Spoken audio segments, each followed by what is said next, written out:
Beaucoup d'Africains vivent en dehors de leur continent d'origine. D'autres sont descendants d'Africains arrachés à leur terre par l'esclavage ou la colonisation. Savez-vous que plus de 170 000 professionnels africains qualifiés quittent le continent chaque année? Pourtant, leur retour pourrait être la clé du développement de l'Afrique. Mais pourquoi est-ce si crucial? Aujourd'hui, une question cruciale se pose. Pourquoi le retour des Africains au pays est plus que jamais vital? Ce n'est juste pas un choix professionnel, c'est une mission historique, une urgence stratégique, une réponse à des siècles d'exil, de spoliation et d'humiliation. Aujourd'hui, on explore les raisons majeures pour lesquelles le retour des Africains au pays change tout. Le retour des Africains au pays, c'est d'abord un retour à soi. Car l'Afrique n'est pas seulement un continent, c'est une matrice, une origine, une mémoire. Pendant des siècles, des millions d'Africains ont été arrachés à leur terre, à leur nom, à leur langue, à leur Dieu. Le retour, c'est donc une réparation symbolique, mais aussi existentielle. C'est dire je refuse l'amnésie imposée. Je refuse d'être un déraciné à vie. Pour les Afro-descendants, c'est l'occasion de retrouver une culture ancestrale. Pour les expatriés, c'est l'opportunité de ne plus manger l'intégration dans les pays où on leur rappelle sans cesse qu'ils ne sont pas d'ici.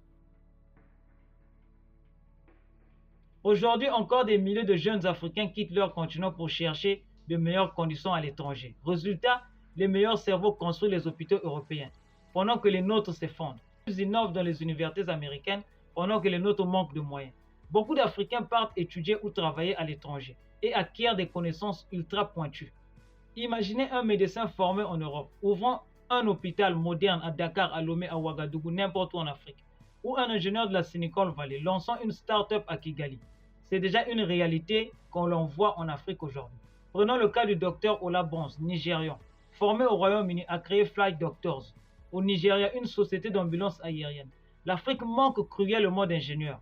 Et une étude a démontré que ce qui freine le développement de l'Afrique, c'est le manque d'ingénieurs. Mais l'Afrique ne manquera plus jamais d'intelligence. Ce qu'il faut, c'est le retour de ceux qui ont vu le monde, appris, expérimenté et qui veulent maintenant rebâtir leur maison. Ce retour, ce n'est pas qu'un retour géographique. C'est un transfert de savoir-faire. C'est former, entreprendre, inspirer. C'est aider une jeunesse locale à voir plus grand que la France, le Canada ou Dubaï.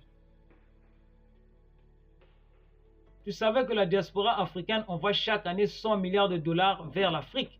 C'est plus que l'aide au développement de l'Occident. Et pourtant, cette force est dispersée. Imagine si cette énergie, cet argent, cette vision était centralisée dans des projets locaux, comme la construction des usines de transformation, des startups de technologie, des systèmes de santé de pointe, des écoles autonomes. Mais au-delà de l'argent, leur retour booste l'entrepreneuriat. Par exemple, au Ghana, des expatriés investissent dans l'immobilier, l'agro-industrie ou les fintech. Prenons l'exemple du Rwanda, 30% des investissements viennent de la diaspora. Revenir au pays, c'est cesser d'enrichir les économies étrangères pour investir dans nos terres, nos peuples, nos avenirs. Ceux qui reviennent ne ramènent pas seulement de l'argent ou des diplômes. Ils ramènent un esprit libre, critique, décolonisé.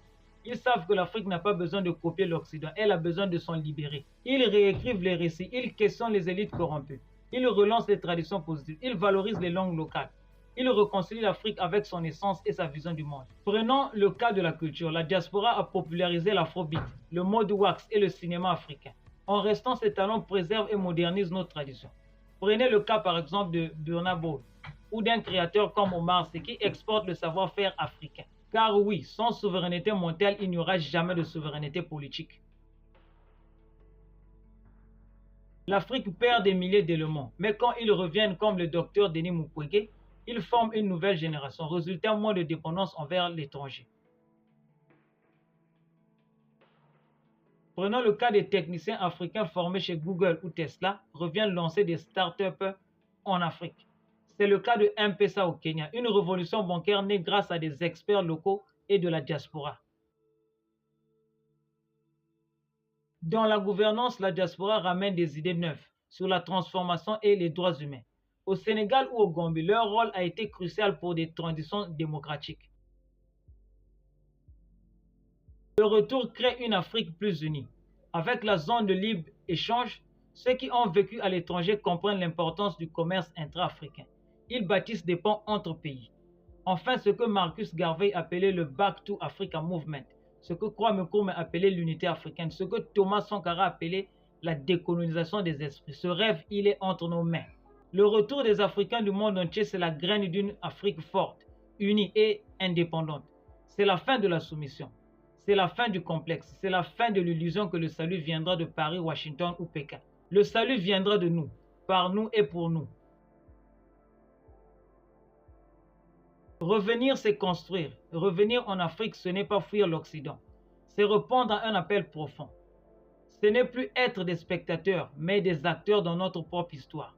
C'est arrêter de critiquer nos pays de loin pour les transformer de près. Revenir, c'est reprendre la place qu'on n'aurait jamais dû quitter. Revenir, c'est planter ses racines pour faire fleurir le futur. Alors, toi qui m'écoutes, que tu sois aux Antilles, en France, au Canada, aux États-Unis ou ailleurs, as-tu déjà pensé à ton retour? Même partiel, même progressif. Si chacun d'entre nous revient avec une idée, une compétence, une flamme, l'Afrique renaîtra. Likez si vous croyez au potentiel de l'Afrique. Abonnez-vous pour plus de contenu sur le développement africain. Activez la cloche de notification pour ne rien manquer. Je suis Cyril Krichet Moutmoun, votre porte-voix.